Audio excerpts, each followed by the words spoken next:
Today I'm going to give you some of the best tips I can think of for dealing with dog reactivity, promoting positive actions, managing a dog's energy, and nurturing their emotional health. These three crucial elements synergize for effective reactivity management, and our sponsor, Bark, assists you in achieving it all. First, decide if your dog is a bark box dog or a super chewer box dog. Super chewer toys range from really firm and hard to something that's still pretty firm, like I can squeak that, but it's still really tough. Super chewer toys are designed for dogs with exceptional strength. This helps keep their teeth clean right here, these little ridges. That's a really nice toy. They often include puzzle toys that really encourage your dog to think. You could put some kibble in there and it would trickle out as your dog plays with it. While BarkBox offers still very robust, but more gentle toys for our spirited, yet less fierce dogs. That is a dog toy if I've ever seen one. I love that crinkly sound. There's enough substance where a dog can really bite into it. That might be dog toy of the year for me. That looks so real. Popcorn, right? A clump of popcorn. Oh, it's like a single popcorn. Look at it. You always get a couple of bags of really high-value treats, too. Sometimes when you're working with reactive dogs, you want to scatter them like that so they don't get fixated on another dog. Do you want a free BarkBox? Because you can get one when you sign up for a subscription at barkbox.com/dogtraining and superchewer.com/dogtraining. I'll have links below. Reactivity is definitely one of the more challenging things to address in dog training. So what do we mean by reactivity? A reactive dog is one that displays an exaggerated response to certain triggers, such as other dogs, people, or objects. I have to emphasize that when we're dealing with reactivity, we're dealing with complex animals with very big feelings. I'm going to give you some of the fastest ways I know to achieve success with dog reactivity. First, it's all about mindset. We must go into this with a patient and understanding attitude. So for a dog that exhibits leash reactivity, know that it's going to take time to see progress. Next, address the underlying cause. By understanding the underlying cause of your dog's reactivity, you can tailor your approach to effectively address their specific needs. Let's say you believe your dog's reactivity is because of a lack of socialization. We would want to create opportunities for controlled positive interactions with other dogs and people to help them feel more comfortable in social situations. How we do that will vary from dog to dog. Develop a gradual exposure plan. You'll want to create a plan that slowly exposes your dog to their triggers while reinforcing calm behavior. Breaking down challenging situations into smaller, more manageable steps allows the dog to build confidence and resilience over time. Create a plan that slowly exposes your dog to their triggers while reinforcing calm behavior. And you might have to break this down into smaller steps than you currently think. Say your dog goes bananas when they see another dog. You might want to consider going 50 meters away from a dog park outside of the dog park to give your dog some general exposure. To help a dog overcome a fear of meeting new people, start by exposing them to one friendly stranger at a time and gradually increase the number of people. If your dog is afraid of a car, start with a plan that involves having the engine completely off, gradually progressing to short trips around the block and eventually longer trips. Next, assess your dog's current abilities. Really try to understand your dog's triggers and situations that they struggle with so that you can effectively learn to manage those reactions. This is, again, going to help you achieve a tailored, specific plan for your dog. If your dog is fearful of other dogs, take note of the distance where they start to show anxiety around other dogs. This will help you determine a starting point for your desensitization and counterconditioning plan, which we'll go over in a second. Prioritizing goals. Focus on the most pressing issues first, or ones that most significantly impact your dog's quality of life. So if it's really hard to walk your dog around the neighborhood because they bark at everything that moves, that probably means you need to prioritize significant exercise just before those outings so that your dog has a depleted energy source and is more likely to focus on you. Proper fetch training becomes a priority in that situation so that you have a means to get your dog's energy out on your terms and schedule. Next, be prepared for setbacks. Understand that progress is not always linear. Accepting that setbacks are a natural part of the process will help you stay extra resilient and committed to your dog's progress. For example, if you get a dog with separation anxiety, you would expect that there might be days where they struggle more than others. If there's been a lot of rain lately and you weren't able to exercise them, well, then you understand that those days might be harder than days when you do exercise them. Understand that some dogs may continue to feel more mild forms of anxiety or fear, but significant improvement is extremely valuable. So concentrate on the progress that your dog is making rather than absolute perfection. If your dog used to bark like crazy when they saw another dog, but now just lets out a little woof and then promptly pays attention to you again, celebrate that progress. Or if your dog was inconsolable when someone they didn't know walked into the house, but now they might still be a little nervous, but eventually will settle down and meet a new person,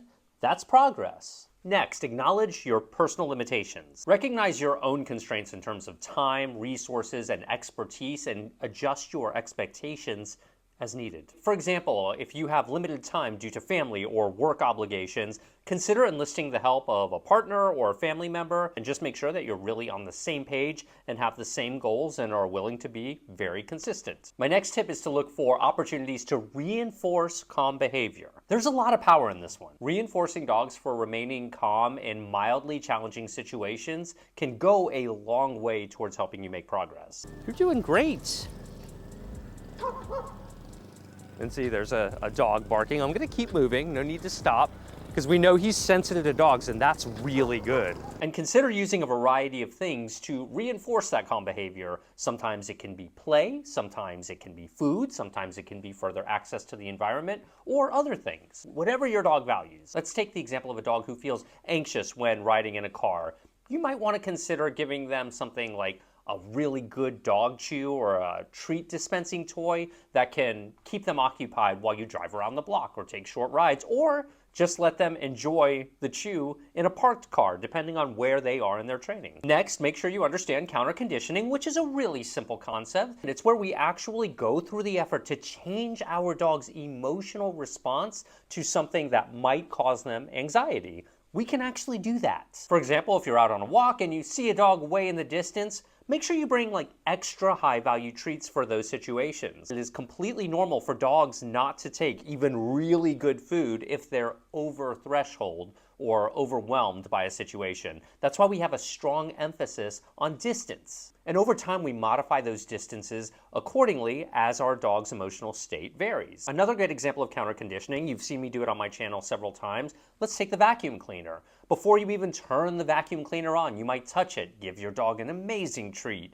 and then work up to being able to turn it on for just a half second. This is all done in one training session a lot of the time. And then gradually being able to work your way up to vacuuming with the thing fully on as you reinforce your dog and move slowly. So counterconditioning like this is really magical. Just be sure to work at your dog's pace. That really is the key. Counterconditioning goes hand in hand with desensitization, which is my next tip. That's where we gradually increase the intensity or the duration of exposure of something that's been challenging for them in the past, where we really have a strong emphasis on reinforcing those calm moments. You can see throughout this process how we're balancing the environment with our dog. By controlling your dog's surroundings, you can control how your dog behaves, what they do, and how they feel. And you can do it in a virtually side effect free manner. If you consistently find your dog becoming overwhelmed and acting out, that means you've got work to do in practicing in very specific environments that you seek out. It's not reasonable to just expect dogs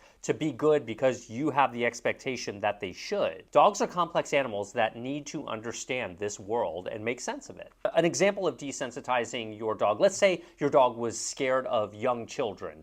You might start by giving them some general exposure to older children who don't behave as erratically and giving your dog space, and of course advocating for your dog to make sure they don't become overwhelmed during any interactions with kids. But the more exposure your dog gets and the more you go out of your way to prevent any undesirable interactions, the more likely it is that your dog's going to become accepting of young children. Collaborate with qualified experts on your particular issue. Since reactivity can be one of the more challenging things to address, particularly from an emotional welfare standpoint, you might want to consider reaching out to a dog behavior specialist. These are trainers who typically have additional certifications in these very specific areas. And these days, you have your choice of so many amazing people you can work with virtually, no matter where you are in the world. That's pretty awesome. Some dogs may have experienced trauma or abuse in their past, and working with someone who's more specialized in these issues can offer you additional support so that you can have a really particular custom-tailored approach for your specific dog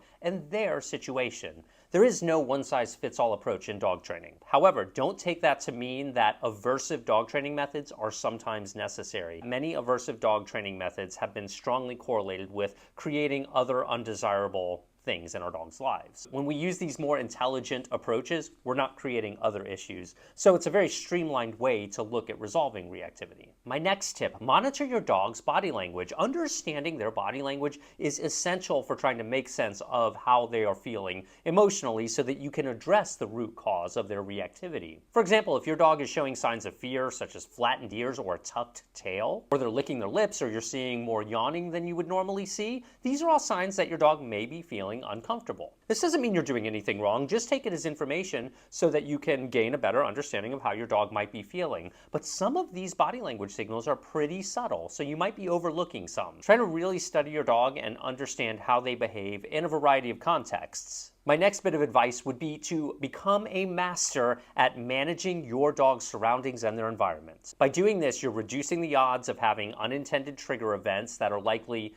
to exacerbate the issue. And the more you effectively manage the environment to keep your dog feeling safe and secure, you're actually contributing to their future confidence. So think about if you're taking your dog for a walk and there might be a lot of dogs out. You might want to take your walks during a less busy time of day or right after a thunderstorm when there are fewer people out. Taking less busy routes will set your dog up for success and allow you guys to build communication in a less stressful state, because that's the time to build it. When your dog is overly stressed, that's not the time to communicate with them and teach them new concepts. We often see this with outdated dog training techniques, where if a dog reacts, they'll forcefully pop a collar until the dog suppresses that emotion. Now we're very likely just increasing your dog's stress level with the thing that was already a bit stressful. Even though your dog is learning to suppress the energy, we have not addressed the underlying cause, and that will be problematic. My next tip is to practice patience and empathy. Recognize that your dog might be experiencing fear, anxiety, or stress. Being genuinely compassionate and understanding during the training process is going to result in less frustration. As we talked about earlier, progress is not linear. That means you have to frequently take steps back and reassess and come up with a different plan. Even if your dog has a good day on one day, they might be extra energetic the next day, and the same situation might cause them to react. So it's really important to have strong situational awareness when you're training a dog. Really, this next tip should have been number 1. Tell me if you guys think this is true, but when you really have a strong bond with a dog, it becomes so easy to communicate with them. So trying to bypass the bond in exchange for strict discipline is not advisable. Spend quality time with your dog in engaging environments that are appropriate for them, playing games, and doing things they enjoy. My next tip is to have a strong focus on providing that physical and mental stimulation to your dog. Very often, the easiest type of reactivity to overcome is reactivity that's related to pent-up energy. So simply by exercising a dog, teaching them a fluid game of fetch, or some other activity. We know that with people, exercise can be amazing for reducing stress. And the same is true for our dogs. Don't forget to get a free Bark Box and Super Chewer Box. I'll have details in the description. If you enjoyed this video, click thumbs up. Make sure you're subscribed to my channel. Follow us on social, TikTok, Instagram, and Facebook. That's where we're most active these days. And we'll see you in the next video.